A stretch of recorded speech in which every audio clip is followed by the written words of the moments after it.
Yo les bros, bienvenue sur Spatule Bro, je suis le chef et aujourd'hui on va parler de l'épisode 4 de la saison 6 de My Hero Academia, disponible sur Crunchyroll, je le rappelle. Mais avant de parler de l'épisode, comme d'habitude, tu connais maintenant le petit instant promo. Aujourd'hui on va parler de la boîte à quiz manga par le chef Otaku. Plus de 600 questions et défis pour tester ses connaissances manga et animés entre amis ou en famille. Voilà, on a eu déjà quelques retours parmi vous. Apparemment, le jeu est une masterclass. Mais en même temps, est-ce que c'est étonnant? On l'avait annoncé, on l'avait dit. Voilà. D'ailleurs, si vous l'avez acheté chez vous, n'hésitez pas à nous envoyer, à nous taguer sur les réseaux sociaux avec votre petite boîte de jeu. Ça fait toujours plaisir. Voilà. En plus, c'est bientôt Noël. Offrir des cadeaux qui fait plaisir pour passer des bonnes soirées. Voilà. Hein?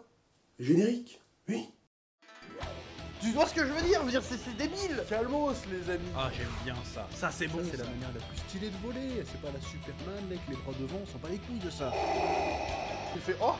Et en fait, il est éclaté comme film.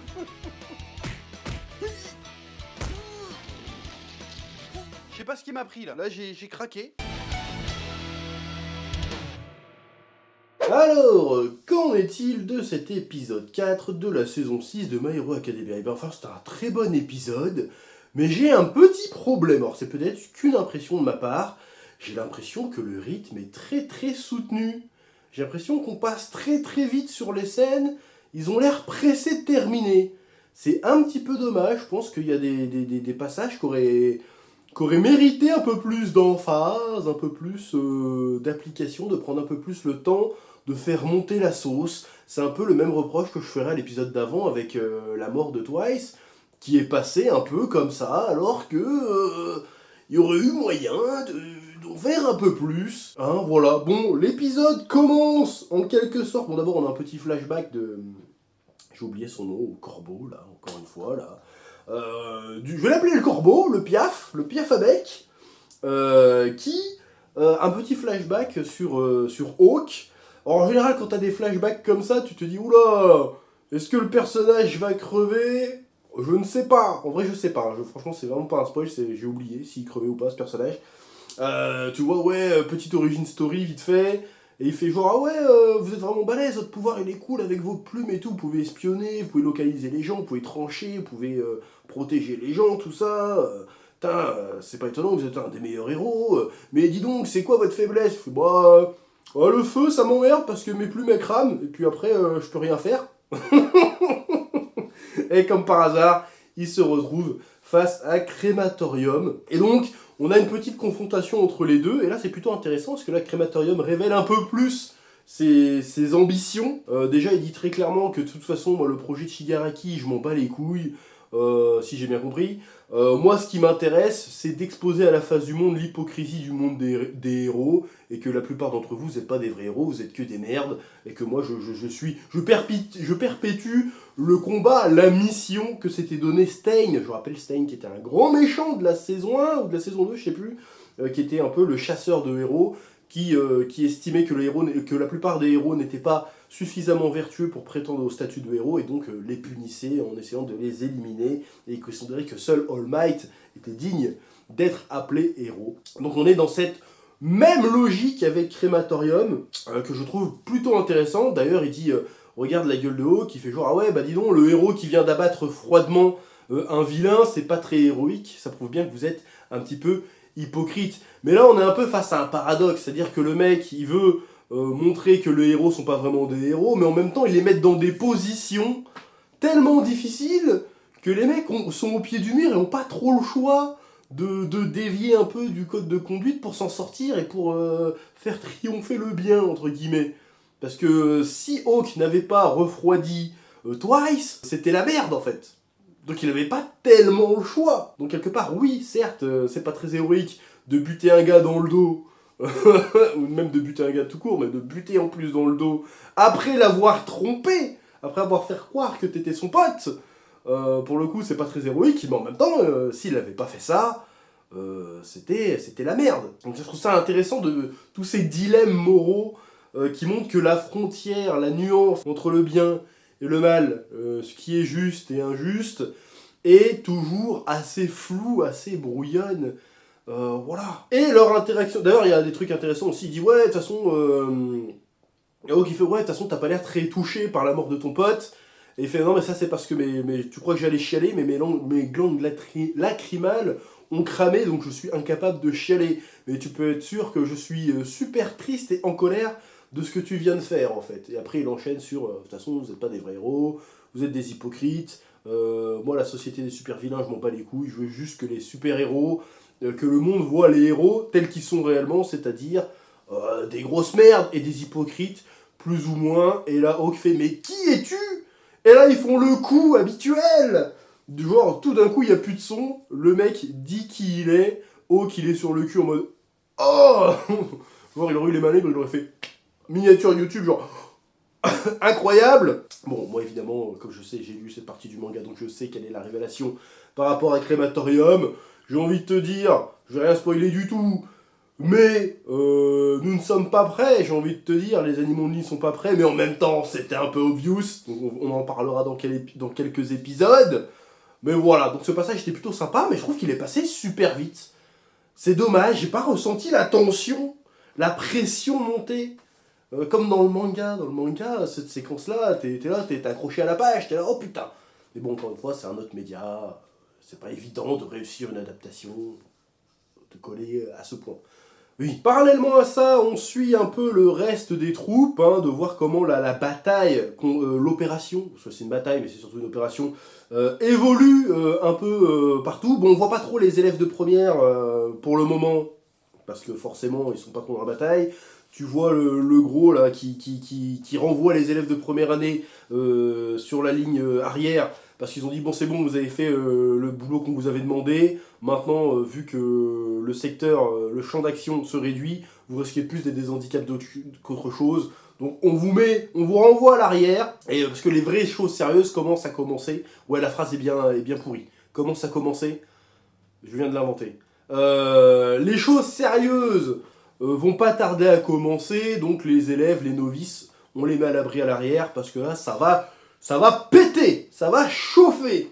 D'ailleurs, on voit que les brainless évolués commencent à vraiment devenir très très dangereux, dans le sens où ils sont en constante évolution. C'est pas juste qu'ils sont conscients, c'est qu'ils sont très intelligents. Du coup, leur nom devient ironique, genre les sans cerveau, et en fait non, ils ont le cerveau qui sort là, il a 300 de QI. Il y a une scène qui est plutôt sympathique, alors j'ai pas le nom du brainless, on s'en fout, qui est en train d'analyser, genre, ah, comment ça se fait que j'ai perdu mes haltères? Il fait, non, lui il fait des rayons, lui il fait des boucliers, lui il fait du son, ah bah ça doit être celui-là qui supprime les haltères, mais comment il fait?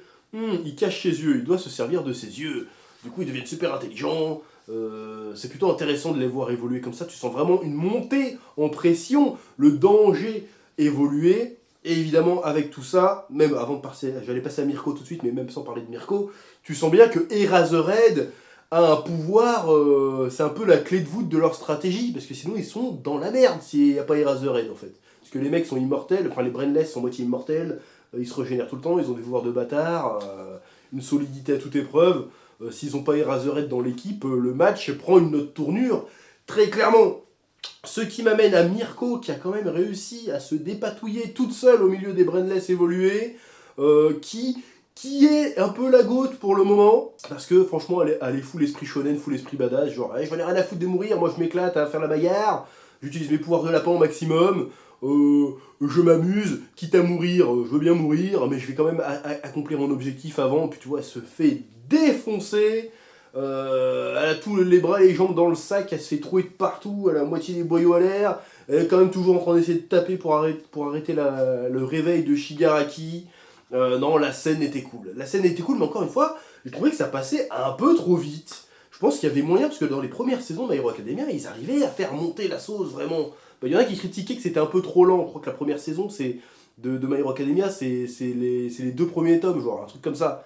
Mais moi j'aimais bien, parce que ça prenait vraiment le temps de bien installer les choses, de bien décrire les trucs, et quand il y avait un moment important où on était censé être exalté, ben ça fonctionnait. Là on est exalté, mais on est exalté 30 secondes. Or que d'habitude, quand il y a des scènes d'exaltation de My Hero Academia, tu restes scotché jusqu'à la fin de l'épisode, tu vois. Et là j'ai l'impression que, ok ça marche, mais on passe très vite à autre chose. C'est franchement dommage, je trouve. Oui. Autre chose intéressante, c'est un peu tout ce qui tourne autour du professeur. J'ai oublié son nom, on s'en fout. Le professeur qui se fait capturer par Mike. Je crois que c'est ça, c'est Mike, hein, le mec qui gueule et qui fait des... Je crois que c'est Mike. Qui lui dit, oui, moi à la base, j'ai fait une théorie qui s'appelait quoi, la singularité altérique. Genre qu'à un moment donné, il y aurait un mec qui aurait tous les altères du monde et puis que ça mènerait à la fin du monde. J'ai été ostracisé pour ça, on m'a acheté des tomates, on m'a fait perdre mon emploi et tout. Il n'y a qu'un seul mec qui a cru en moi, c'est le côté un peu origin story du gars. C'était One for All, non, All for One plutôt. Donc j'ai trouvé ça plutôt intéressant de montrer un peu sa motivation. Et il a une motivation assez similaire aux autres personnages qui sont censés être vilains, qui sont des vilains, pour le coup, parce que c'est vraiment un vilain, c'est un enculé lui, mais bref. C'est que en fait, à un moment donné, il a eu un point de vue sur le monde qui n'a pas plu à la société, et du coup la société l'a rejeté, ce qui, au lieu d'essayer de le comprendre et de discuter avec lui, l'a rejeté sans chercher à le comprendre, et l'a amené à se radicaliser. Et c'est pour ça que ces mecs-là sont sensibles au discours de All for One, parce que All for One, il sait exploiter ça. Lui, il sait très bien que c'est un fils de pute, mais il arrive à exploiter le ressentiment des gens pour les rallier à sa cause, en fait. D'ailleurs, c'est pour ça que Shigaraki, lui aussi, a embrassé les idéaux d'All for One, parce qu'il a du ressentiment vis-à-vis de la société. D'ailleurs, il a même pas été compris au sein même de sa propre famille, le Shigaraki. Donc du coup, c'est vraiment, vas-y, j'exploite le ressentiment pour faire des gens des marionnettes, parce que c'est ce qu'ils sont. Hein, on va pas se mytho non plus. Oui. Ce qui m'amène à la scène du réveil de Shigaraki, qui là, encore une fois, dans le manga, et je suis désolé, on va me reprocher de dire ça, mais je trouve que la scène passe beaucoup trop vite. Rien que le passage où tu revois sa famille et tout, et que tu vois qu'il décide de foncer tête baissée, on va dire, vers All for One, et que tu vois que les spectres, parce qu'en vrai c'est figuratif, ils sont pas vraiment là, essayent de l'arrêter en mettant les mains autour tu sais, c'est tous les mains qu'il avait autour de lui dans son premier costume, qui prennent une autre signification. Parce qu'à la base, quand on avait compris que c'était les mains de sa famille qui avaient autour de lui, c'était un peu le regret, les remords, la honte de ce qu'il avait fait, si tu veux. Alors que là, maintenant, les mains qui sont autour de lui, c'est pour le retenir. Genre, vas-y, pardonne-nous, fais pas le con. C'est l'inverse, en fait. Et la scène, dans le manga, et même, d'un point de vue métaphorique, allégorique, figuratif, la scène est super forte, en fait. Et là, elle passe comme ça. C'est très très dommage. Je pense qu'il y aurait eu moyen, encore une fois, de mettre un peu l'emphase là-dessus, et de rendre ça bien plus grisant, bien plus exaltant. C'est ça le problème, c'est que pour l'instant, on a eu des scènes vraiment très intéressantes dans les 3-4 premiers épisodes qu'on a vus, mais il n'y a aucun moment, encore, où j'ai ressenti ce petit frisson, ce petit truc qui te fait les tétons tout durs. T'es là, oh, c'est génial! Qu'on avait dans les premières saisons de My Hero Academia, alors que les scènes, a priori, étaient beaucoup moins épiques et dramatiques que maintenant. Rien que la scène où All Might, il fait Midoriya dans l'épisode 1, tu peux devenir un héros, encore tu la regardes aujourd'hui avec la musique et tout, t'es là, oh, qu'est-ce qui se passe, tu vois? Là, on n'a pas eu ce moment-là encore, alors qu'on aurait dû l'avoir. C'est très dommage. Après, l'animation était très bien, y a pas de souci, mais je sais pas, je trouve que tout va très très vite. Et je trouve ça vraiment dommage. Bon, après, peut-être que c'est vraiment qu'une impression, peut-être que c'est que moi, peut-être que c'est parce que j'ai lu le manga, mais avant j'avais lu le manga aussi, et ça me faisait pas ça en fait. Donc c'est très bizarre. Et il y a plein d'animés où j'ai déjà lu le manga, genre Shingeki no Kyojin, ça m'empêche pas d'avoir des putains de frissons d'enjaillement devant, tu vois, dans les dernières saisons, alors que je savais très bien ce qui allait se passer, tu vois. Donc c'est très bizarre, c'est très bizarre. Voilà, je crois que c'est à peu près tout ce que j'avais qu'à dire. Ouais, je parle bien français, t'as remarqué ou pas? J'aime bien parler comme un mongol, des fois, ça fait... Tu sais, comme ça, les gens croient que je suis plus bête que je le suis. Alors qu'en fait, je suis un putain de génie, j'ai 147 de QI, je suis un putain de génie, en fait. Vous le savez pas, mais je vous le dis. Donc, vivement les prochains épisodes, en espérant qu'ils vont se calmer sur le rythme un petit peu, qu'ils vont un peu plus prendre leur temps de bien nous faire monter la sauce, de bien nous faire ressentir le frisson d'épicness, parce que, si ma mémoire est bonne, je vais le dire, normalement, on n'est pas prêt pour les trucs qui vont arriver, là. Normalement, on n'est pas prêt. Donc, j'espère qu'ils vont pas se foirer là-dessus, qu'ils vont se calmer un petit peu, et qu'ils vont laisser le temps de faire monter la sauce réellement, parce que My Hero Academia le mérite, bordel de merde. Bref, c'est à peu près tout ce que j'avais à dire sur cet épisode. Comme d'habitude, petit pouce bleu, commentaire pour le référencement. Il y a une playlist des reviews de My Hero Academia, bien sûr. Et je te dis à très vite sur Spatule Bro pour de nouvelles vidéos. Que la passion te guide. Oui.